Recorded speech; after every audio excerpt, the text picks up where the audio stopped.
The landscape is changed by the art, and the art is changed by the landscape.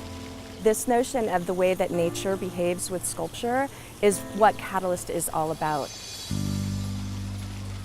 That transformation where art, nature, and design, garden design, all sort of come together.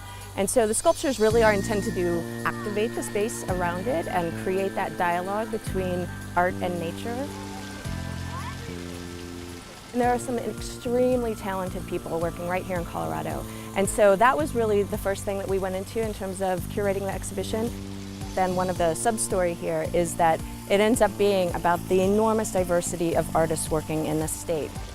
The sort of ability to activate those spaces was what we were going to be able to accomplish given the context of the gardens. The sculptures had to have enough presence, but it couldn't dominate the landscape.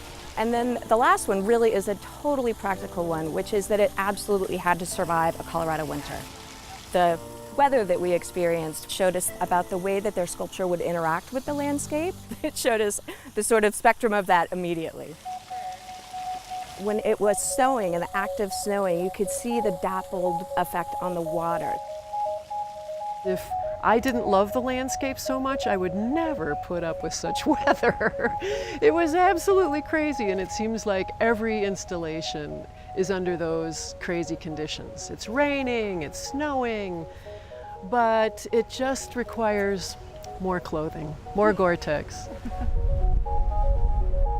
There's nothing like Colorado mountains for their dynamic scale and their dynamic silence. I see my work as a call and response with nature and the landscape.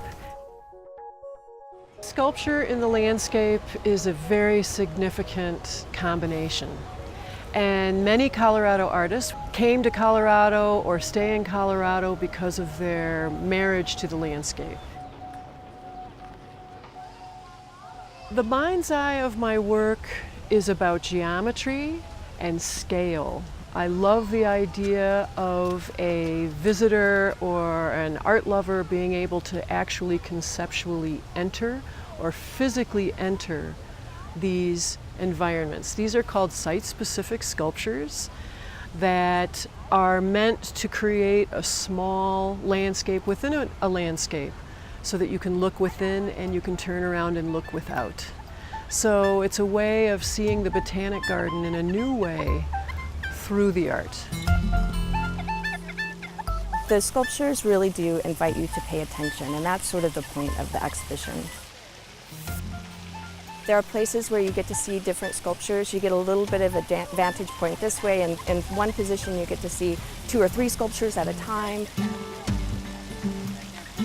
As far as fractal echo, it's a half circle above the water that's now reflected in the water to create one pure ovoid. To me, the egg form is one of the most beautiful sculptural forms, but conceptually it's about incredible strength and incredible vulnerability, and that's how I see myself as a whole person. My form is made up of 7 reaching sort of fingers.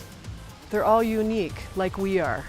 And they change every day, like we do, with the way the light moves, the way the weather moves, and in the case of us, in the way we feel, the way we interact with work, we interact with nature. So there's a symbiosis between the physical form and the way we're registering it in our minds.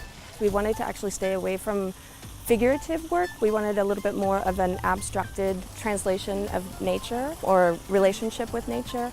And when you're dealing with abstract work, it's a really personal relationship and it's a really personal interpretation. I think art should reveal the world to ourselves. I don't believe that art has to be beautiful, but I feel it has to create a genesis within us that makes us greater than our previous thinking.